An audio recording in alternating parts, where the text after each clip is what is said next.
Y ya.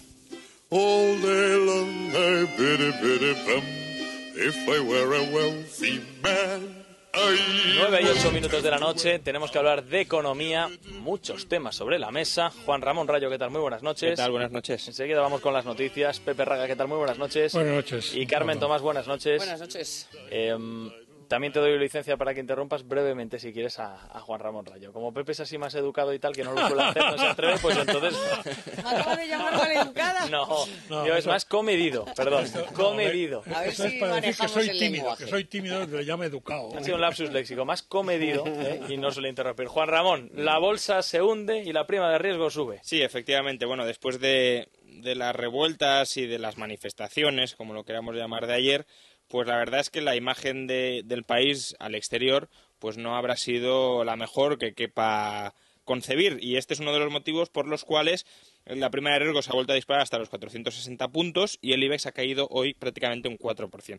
Pero no es todo culpa de la mala imagen que transmite pues este movimiento del 25S, el 15M bis, que hoy, eso sí, recordemos, el Financial Times y otros periódicos pues han puesto en portada y criticado, bueno, no criticado, sino constatado que los desórdenes sociales en España abren un periodo de inestabilidad o de incertidumbre política, que veremos cómo se resuelve y que eso obviamente influye sobre la capacidad de repago de la deuda. Pero no es solo eso.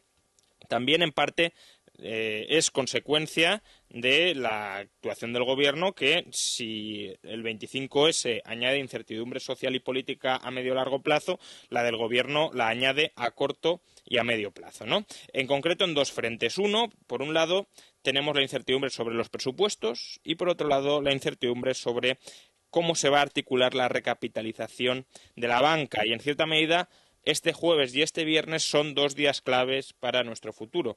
Mañana jueves vamos a conocer el proyecto de presupuestos que tiene el gobierno para el año que viene, ahora lo vamos a comentar brevemente, y el viernes conoceremos, por un lado, la revisión del déficit de 2011 por parte de la Intervención General de la Administración del Estado, revisión que, por cierto, estaba programada para este martes.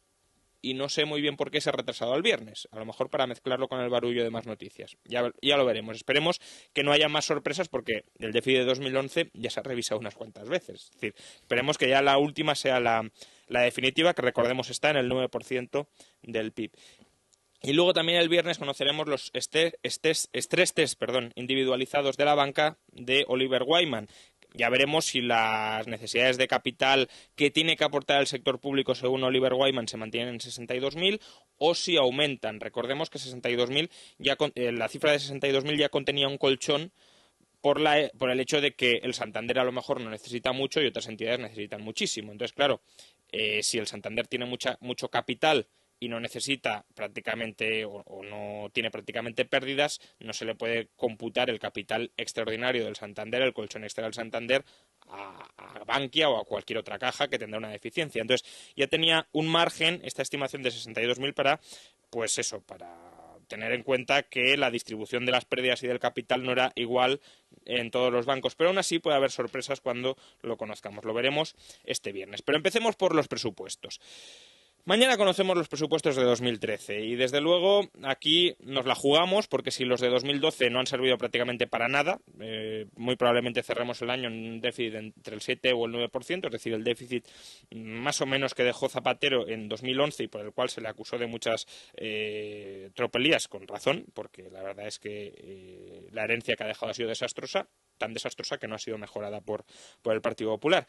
Entonces el gobierno, como ya hizo con los malos presupuestos de 2012, que se nos dijo que eran los más austeros de la historia, bla, bla, bla. Mañana también lo van a ser, ¿eh? Mañana volverán a ser los más austeros de la historia y vuelven a repetir la cantinela de que son unos presupuestos muy duros. Este es un discurso peligroso, porque claro, si nos intentan transmitir la idea de que son unos presupuestos donde ya se aplica toda la austeridad posible, claro, los detractores de la austeridad, por ejemplo el 25S, cuando estos presupuestos fracasen, ya lo veremos, a lo mejor si son realmente austeros, pero no parece que vayan a serlo, pues claro, cuando los detractores del 25, de los de la austeridad fracase, cuando la austeridad fracase, los detractores de la austeridad tendrán un argumento de peso para decir no, tenemos que volver a incrementar el gasto público, etcétera, porque esto nos está abocando al abismo. De momento, la austeridad del PP ya hemos visto cuál ha sido, sobre todo subidas de impuestos y tímidos recortes del gasto. De hecho, parece que mañana vamos a reeditar la estrategia de los presupuestos de 2012, decir que son unos presupuestos durísimos, decir que hay unas reducciones enormes de gasto público. Recordemos que se dijo que en los de 2012 el gasto público de los ministerios se recortaba de media un 16% y que eso era una exageración. Bueno, mañana lo van a volver a recortar entre un 15 y un 20. Por tanto, ¿por qué no se recortó un 40 en 2012? Pero es que además el truco no está aquí.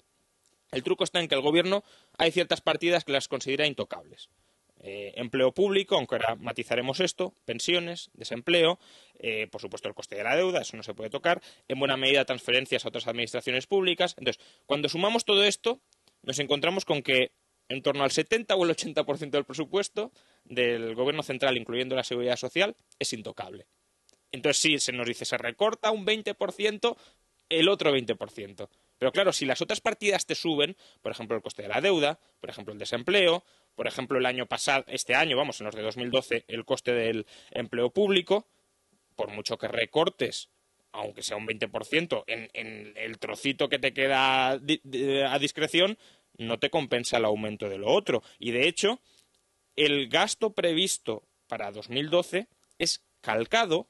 El gasto total previsto para 2012 es calcado al gasto total previsto para 2011. Por tanto, de recorte en 2012, nada. Y mucho me temo, lo veremos mañana, que en 2013 va a pasar algo similar. Es decir, que al final, recortes de verdad, es decir, hemos bajado el gasto público en tantos miles de millones, pero el gasto total de las administraciones, o al menos el gasto de la administración central, el año pasado eran unos 280.000 o 300.000 millones, considerando la seguridad social, y este año son 250, ¿no? Probablemente sea exactamente la misma cifra, pero claro, como no ha aumentado ya lo consideran un recorte. Entonces, si congelan gran parte de las partidas gordas del presupuesto, empleo público, pensiones, etcétera, y recortan el resto del gasto, aunque sea un 15 o un 20, desde luego así no cumplimos. Pero, como digo, este año el gasto en empleo público aumentó. Este año que viene, pues parece que esto lo quieren cambiar un poco, pero de una manera que ya veremos a dónde nos lleva, porque la verdad es que el recorte que hay que hacer en el capítulo primero, cuyo monto prácticamente se ha duplicado desde hace una década, es mucho más considerable de lo que el gobierno siquiera se atreve a plantear, ¿no? Las últimas informaciones es que el gobierno va a restablecer la paga extra para los funcionarios el año que viene, la de Navidad. Esto recordemos que era un ahorro de aproximadamente 4.500 millones y a cambio lo que va a hacer va a ser congelar el salario de los funcionarios para el año que viene, que eso será un ahorro de, maticemos esto de ahorro. Ahorro no será nada. Lo que sucederá es que no aumentará el gasto, que este es el truco, unos 3.500 millones. Entonces, mucho me temo que este es el timo con el que el gobierno ha ido a Bruselas. Recordemos que en el cuadro que presentó el gobierno de ajustes a Bruselas, para el año 2012 se contenía una reducción del gasto o unos recortes del gasto en personal de unos 4.500 millones, que coincidía con la paga extra eliminada de Navidad, y en 2013 había unos ahorros previstos de en torno a 3.700 millones. Aquí ya comentamos que si restablecían la paga extra, esto tendría que salir de echar a gente, porque no había otra. Pero claro, a lo mejor a lo que se referían con ese ahorro de 3.700 millones era a que iban a congelar el salario a los empleados públicos. Pero no es lo mismo que no aumente el gasto a reducir el gasto. Hay una diferencia muy considerable, sobre todo porque si los ingresos no te aumentan, por mucho que congeles el gasto, el diferencial entre ingresos y gasto, el agujero sigue Pero ahí. Juan Ramón, en Bruselas digo yo que serán, si somos capaces de darnos cuenta aquí, en Bruselas habrá economistas de reputado prestigio que serán capaces de decir, oigo, que aquí está el timo del que tú estás hablando. De momento aún no estamos intervenidos, con lo cual aún no pueden decir mucho y además la estrategia esta, por desgracia, de decir que hemos recortado cuando dejamos de aumentar el gasto está muy extendida en todos los gobiernos. El gobierno inglés, por ejemplo, lleva haciéndolo un par de años diciendo recortes de miles de millones. O Hollande, por ejemplo, recientemente dijo hemos recortado el gasto en 20.000 millones. No recortó nada, solo que congeló el gasto de determinados ministerios. Dejó de aumentar el gasto, pero no lo recortó. Bueno, pues mucho me temo que aquí estamos hablando de algo parecido. La otra posibilidad es que haya reducciones sustanciales en el personal de las administraciones públicas. Esperemos que así sea.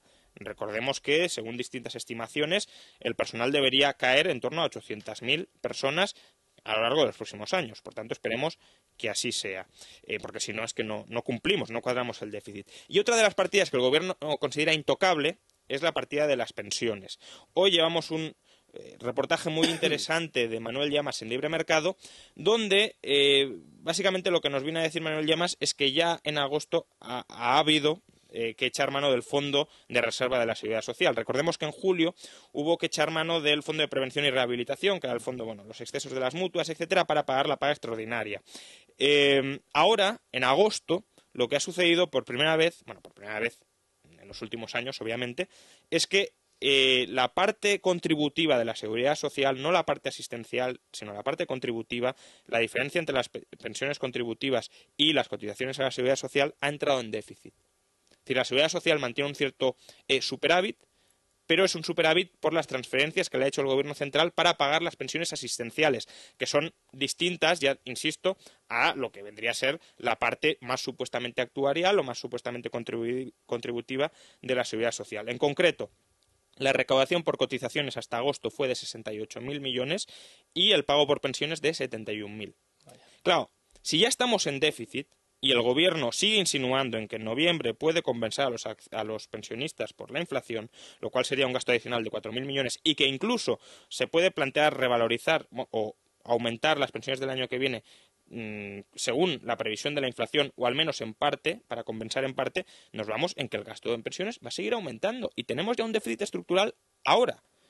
Aparte, en el año 2050, según todas las estimaciones, el sistema se cae si no lo volvemos a reformar. Pero es que ahora ya tenemos un problema, una diferencia muy importante que va a seguir ensanchándose entre ingresos y gastos. Entonces, Mariano Rajoy hoy, por ejemplo, también, ayer en el Wall Street Journal, pues ha comentado que no van a adelantar la edad de jubilación a los 67 años. Es decir, que esta se adelanta, o sea, la edad de jubilación será a los 67, pero para el año 2027.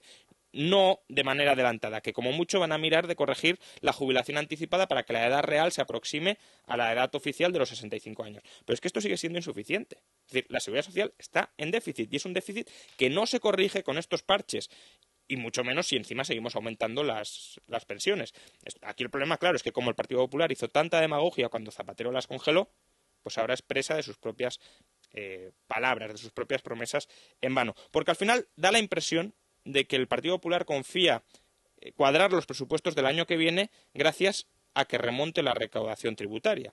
Y esto, pues, es dudoso que vaya a suceder. Es dudoso porque el Banco de España hoy, en su último informe, sigue insistiendo en que se acelera la desaceleración o que caemos más, y Standard & Poor's prevé una mayor caída de la que pronostica el gobierno para 2013, en concreto que la economía se contraerá un 1,8 frente al 1,5. Eso significa que la economía va a ser más pequeña de lo que es ahora, por tanto la recaudación fiscal difícilmente será mayor de lo que es ahora. Eso sí, el gobierno pues parece que sí que sigue confiando a lo mejor en que suba la recaudación o a lo mejor en luchar contra el fraude fiscal. Ayer ya decíamos que Mariano Rajoy decía que el problema de las administraciones públicas era que había caído la tributación. No.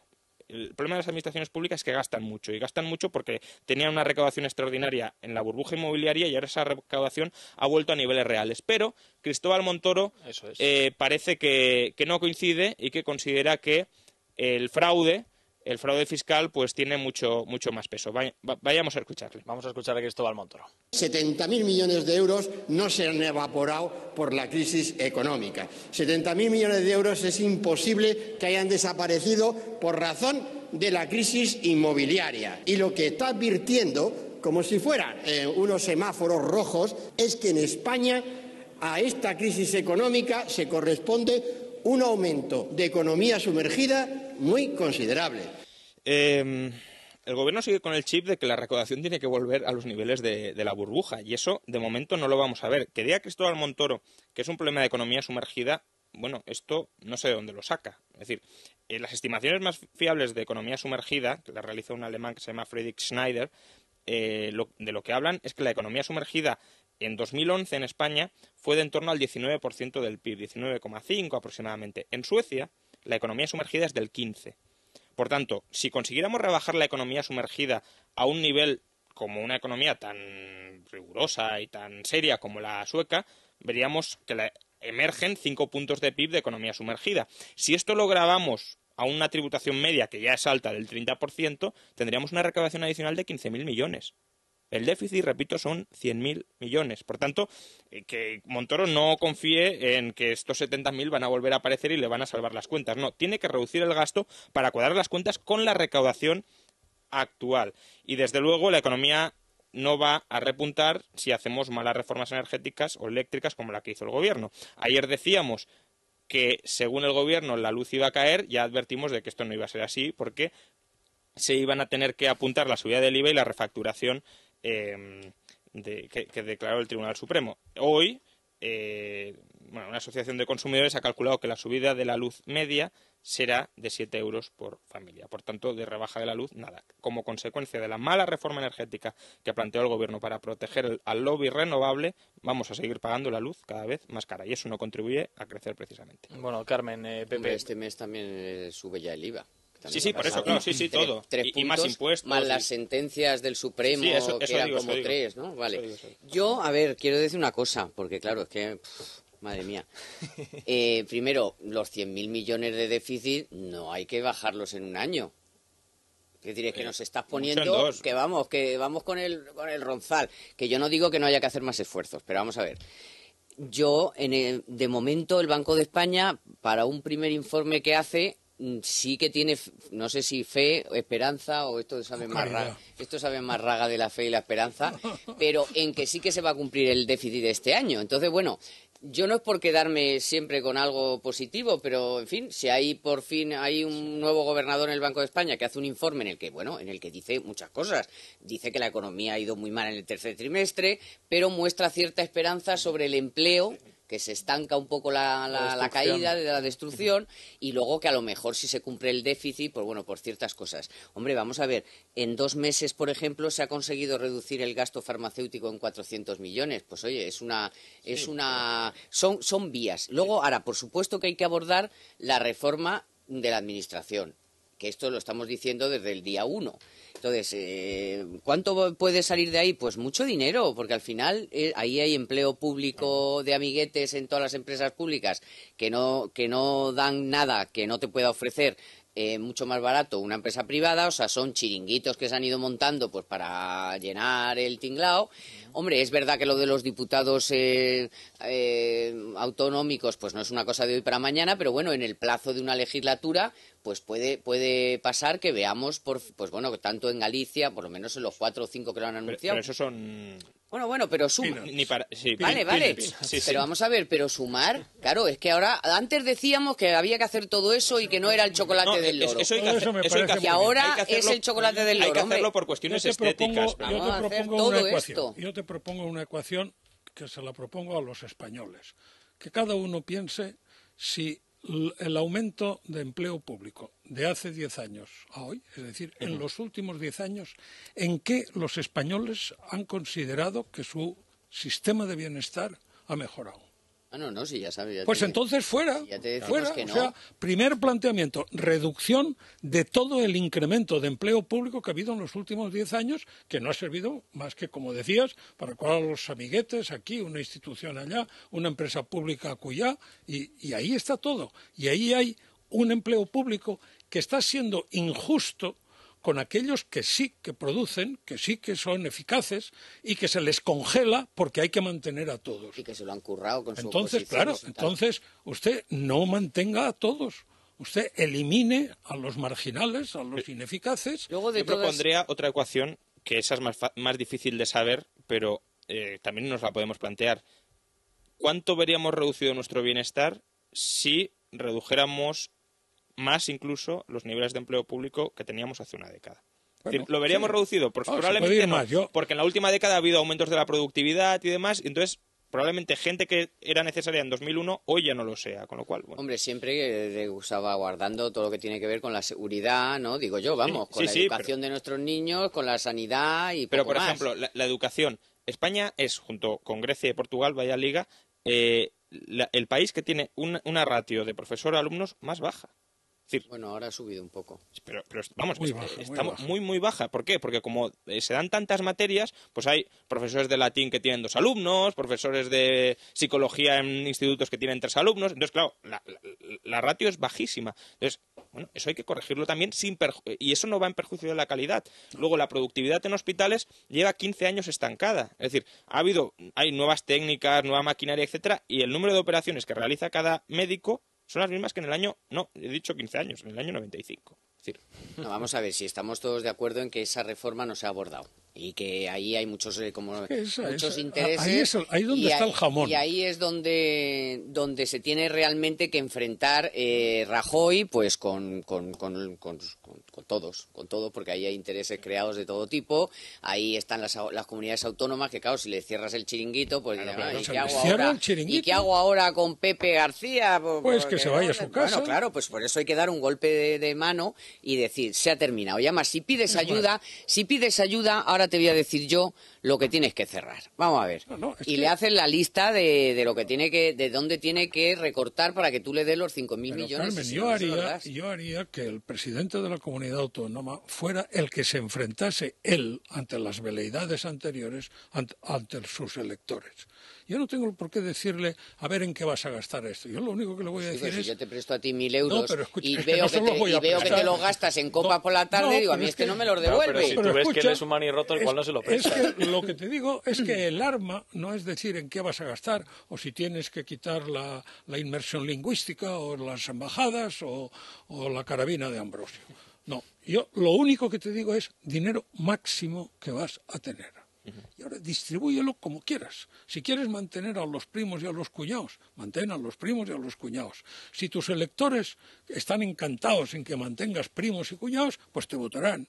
Si no, te defenestrarán y buscan las preferencias de tu comunidad en cuanto al gasto, pero sabiendo que tu techo de gasto es este.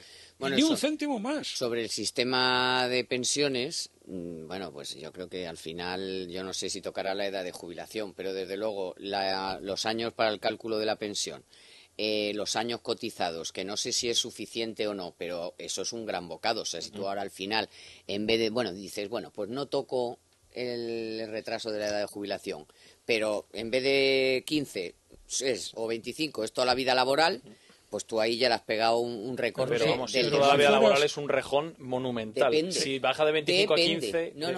Depende porque hay que hacerlo, depende de cada uno. Es tan personal como vamos. Hay quien le ha ido mejor porque al final ha tenido tiempo parcial y entonces le puede ir mejor. Y jubilaciones pero en cambio, anticipadas y el paro, gente que está en el paro estructural desde los 50 años. Si yo fuera el propietario de una compañía de aseguradora que tuviera aseguradas las pensiones, yo desde luego la primera medida, estar 2 años sin jubilar a nadie. Eso sanea cualquier economía aseguradora. El hecho de pasar de 65 a 67 es que estarás 2 años sin jubilar a nadie. Todos aquellos que están en ese tramo, que se jubilarían siendo 65 y que tendrán que esperar 2 años hasta cumplir los 67. No solo no cobran, sino que contribuyen. Eso es una medida de una eficacia inmediata. Sí, Entonces no entiendo por qué se regatea tanto. ¿Es el culto a la vagancia? Pues en eso tiene razón Rayo, pues porque como las pensiones han sido siempre un arma arrojadiza y se ha manoseado y se ha tocado y se ha jugado con eso y tú no me lo tal y tú los has bajado y yo no los bajo y tú los has tocado y yo no los toco y tal. Sí, además, a mí de todas maneras no me parece tan grave que se toque a ver, con todos los matices que se quiera, pero la hucha de las pensiones se creó para momentos en los que precisamente llegara un momento crítico en el que no se haga nada, pero no del dinero de las cotizaciones para pagar las pensiones. Ahora, claro, si es este mes y es el que viene y es el otro y es el otro, pues la hucha... Claro, por el hecho de que sea la primera vez, yo eso no lo considero importante, porque está ahí para eso. Ahora, que tengamos en cuenta que esto es algo estructural y que va a ir a más, porque ahora es estructural por la crisis económica, que si no tomamos las medidas se va a quedar estructural, pero es que a largo plazo hay un problema de fraude piramidal. Entonces, esto va a ir a más y como no lo corrijamos desde ya, cada año que tardemos en corregirlo, peor va a ser el ajuste posterior, más duro va a ser el ajuste posterior. Sobre los presupuestos generales del Estado se habla de, algunas cosas, un 15%, entre 15 y 20. Algunos ministerios van a registrar algún pico que será superior al 20% de recorte. Yo os traslado la pregunta que hace Juan Ramón. O sea, quiero decir, a lo mejor un 40% en un año, recortar un 40%, es decir, lo de los anteriores presupuestos más esto es demasiado. Pero ¿por qué no se hace anteriormente un recorte tan drástico si es que la economía española está tan mal? Sobre todo en ministerios, que a lo mejor no es tantísimo dinero. Pero porque el comando del gasto habrá estado ahí, el llamado comando del gasto, pues diciendo, Sí, no, oye, que a ver, que algo habrá que hacer, o sea, que habrá que encender la luz del ministerio, ¿no? Entonces, bueno, pero los gastos de los ministerios a mí no me parece las partidas más... Y los grandes lobbies, los grandes lobbies, claro, porque claro, tú dices, subvenciones al cine, 0. No, eso, ahí es donde hay que poner ¿Y qué pasa? Te echas a todos los... pero subvención al cine tampoco es tanto dinero. Son 100 millones. Sí, 100 millones. Pero suma eso. Todas las subvenciones de la economía son en torno a 11.000, 12.000 millones. Y eso... Pero mira, por ejemplo, lo comentábamos... Las subvenciones a cooperación... Las comentábamos hoy en que no sea cooperación, todos. Que es casi todo, se entiende por cooperación la asistencia positiva a un país que está dispuesto a desarrollarse, a desenvolverse, y asegurándose que es para eso. Ahora, una subvención de cooperación al desarrollo para estudiar el aburrimiento de la cigarra en Perú, eso no sirve absolutamente para nada. Eso suponiendo fuera, que se haya hecho el estudio. Cero. Mucho por eso, es que esto... Y luego... La economía peruana, por ejemplo, está creciendo al 8 o al 9%. Claro. Y nosotros encima estamos estudiándole el caracol, de gratis. Y luego hay otra partida muy importante, que es la de la formación de los parados, que eso como se le da a sindicatos. A sindicatos y a patronales, como no ha servido para nada, y esos son 7.000 y pico millones que directamente podrías hacer...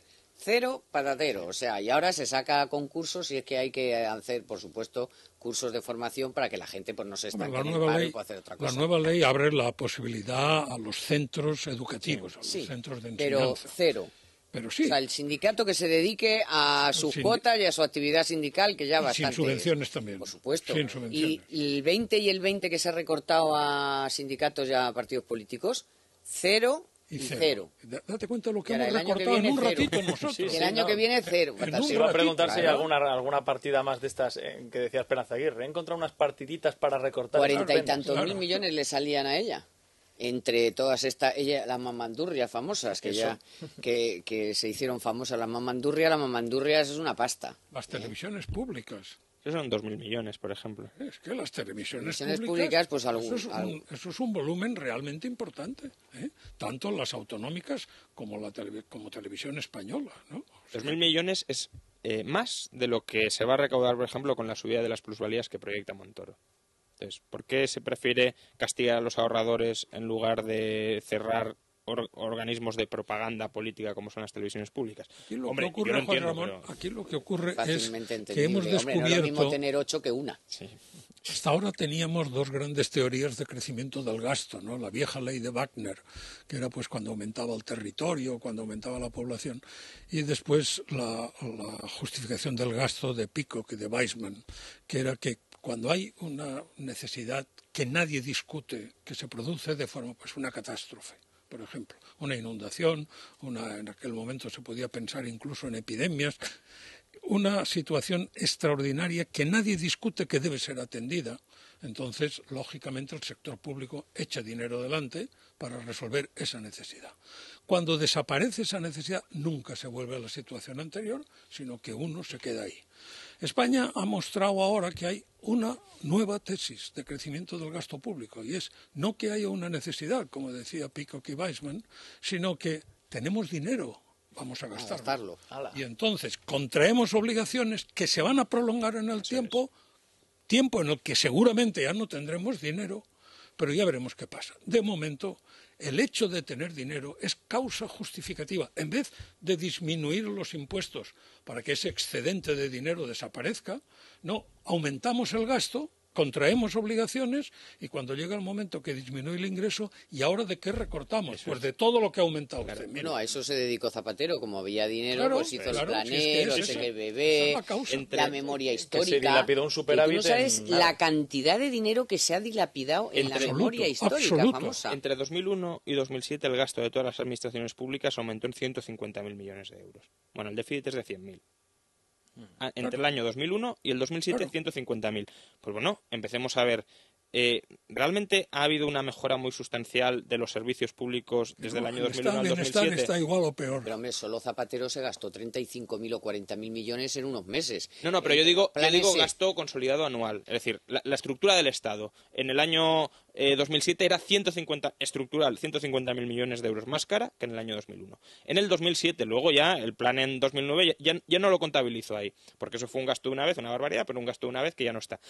Pero como estructura, como peso consolidado, ese incremento, por tanto, ahí es donde hay que fijarse. Sin embargo, es curioso porque leía hoy por la tarde la información que firma Pablo Montesinos en Libertad Digital diciendo que mañana, probablemente por la mañana, vaya a haber un debate muy intenso entre los ministros cuando estén reunidos con Mariano Rajoy, porque muchos de ellos, obviamente, bueno, no sé si obviamente, o incluso a lo mejor de una forma un tanto irresponsable, pero no quieren y son reacios a recortar, incluso de aportar hoy por la tarde ya algunas de las partidas que mañana tienen que verse obligados a recortar. Pero eso es más viejo que claro, eso es el comando del gasto que te llamo claro, yo, eso es que venían y claro, el vicepresidente de turno, Rato o Bollero, que se decía, venga, anda, tal, venga, pum, pum, pum, pum, pum, y allí se discutía, pero claro, el del gasto quería gastar, y el otro le tenía que decir que sí o que no, dependiendo de las circunstancias, pero ahora, claro, todos creen que su proyecto es el mejor, es el que necesita dinero, el del otro no, y entonces, bueno, pero eso a mí me parece de lo más normal en un gabinete donde no hay dinero y lo poco que hay, pues hay que repartirlo, entonces, pues claro, habrá bofetadas. Y entonces mañana la voz cantante la lleva de Guindos o la lleva Montoro. Bueno, de Guindos tiene que contar el cuadro macroeconómico y Montoro contará el gasto y el presupuesto. Claro, O sea, eso Aznar lo resolvió. Eso Aznar lo resolvió con el profesor Barea. Entonces, y con Rato, Rato, vicepresidente, no, al que escucha el presidente y le hace caso. Escucha, pero el jefe de la oficina del presupuesto era Barea, con dependencia directa del presidente del gobierno. Sí. Y entonces ese señor es el que, sin escuchar lamentaciones que Jeremías se quedaba corto respecto a las lamentaciones de los ministros, se cogía el presupuesto y decía esta no, esta no, esta no y esta no.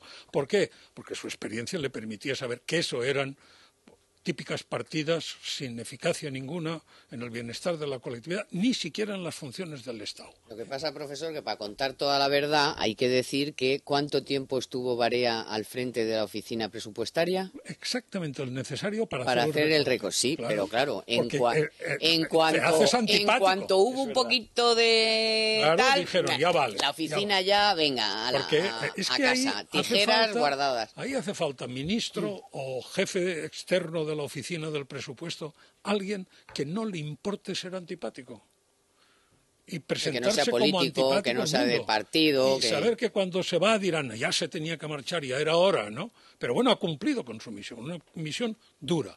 Ser simpático en estas ocasiones es una forma de hundir al país. Y luego, ¿sabes por qué también se estará discutiendo más en este momento? Me lo he dicho antes, pero quiero remarcar más, porque no hay un vicepresidente económico.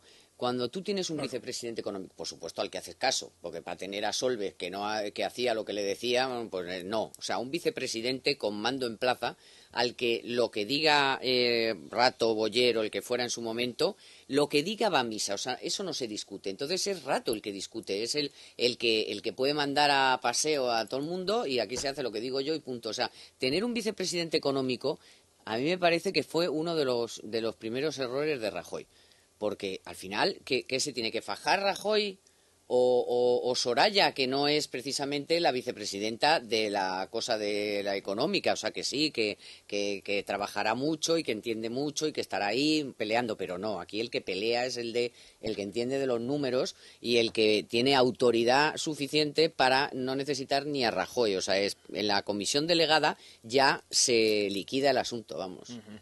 Rayo, no sé si tenemos algunas portadas de prensa de cara a lo que mañana puede. Bueno, pues la congelación de los funcionarios, ¿no? Expansión del gobierno congelará de nuevo el sueldo de los funcionarios en 2013. El Economista, el gobierno congela en 2013 el sueldo de los funcionarios. Luego también, por ejemplo, el Economista, Fomento recorta la mitad las inversiones en infraestructuras. Esto suena mucho, pero recordemos que España tiene capacidad ociosa de una manera extraordinaria en infraestructuras. Es decir, somos el país del mundo con mayor inversión en porcentaje del Producto Interior Bruto por cabeza.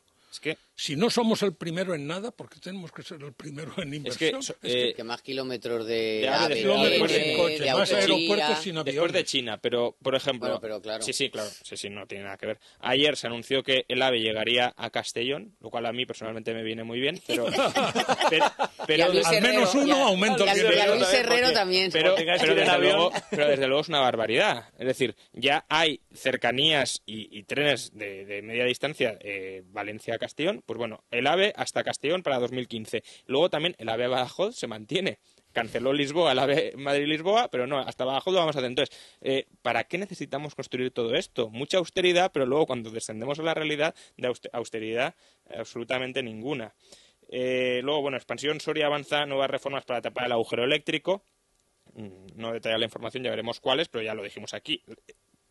Los impuestazos de Soria eran una pésima reforma energética que además no reducían el déficit, o sea, no acababan con el déficit, por tanto, no sé muy bien qué hemos hecho.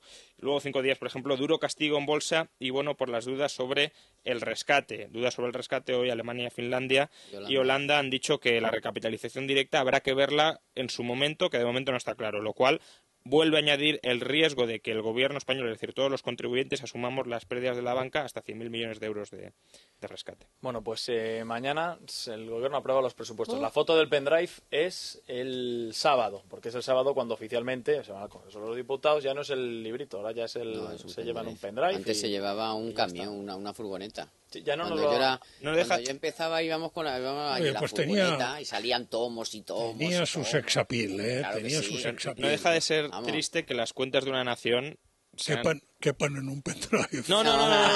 Deberían caber en una hoja de papel. Es decir, la economía privada sí que tiene que tener billete de autobús. muchas cuentas, pero esto de cajas y cajas y cajas de partidas de gasto y de controles significa que el Estado es muy grande y muy peligroso. Es que el domingo es 30, ¿no? No, el domingo es 30. El domingo es 30, claro. Es el último día. Exacto. Y tiene que ser antes. O sea que nada, bueno, pues esperaremos al sábado, que es cuando conocemos la letra pequeña. Y entonces ya pues Manuel Llamas y Juan Ramón Rayo y tal dirán, pues se podía recortar por aquí, por aquí, por aquí, por aquí, en fin. Y cuando vengamos nosotros, si es que venimos al miércoles, diremos, sí. Pues no había que recortar en nada de eso. Bueno, pues nada, que nos marchamos. Carmen, tu Atlético de Madrid Madrid va empatando, va empatando a uno. Ha empezado perdiendo, pero oye, a un Paletti. Bueno, pues eso, esperemos. No nos importa nada. ¿Cómo que no? Que no, que lo meteremos, que ganaremos. Bueno, si llevamos 14 partidos seguidos sin perder, chaval. Bueno, pues nada. Que es que los del Madrid no conocéis. Hoy os ponéis segundos, eso ya lo verás cómo ganáis en el Villamarín. Bueno, pues Pepe Raga, un abrazo, buenas noches. Encantado, un abrazo. Carmen, muchas gracias, Venga, un abrazo, chao. hasta luego.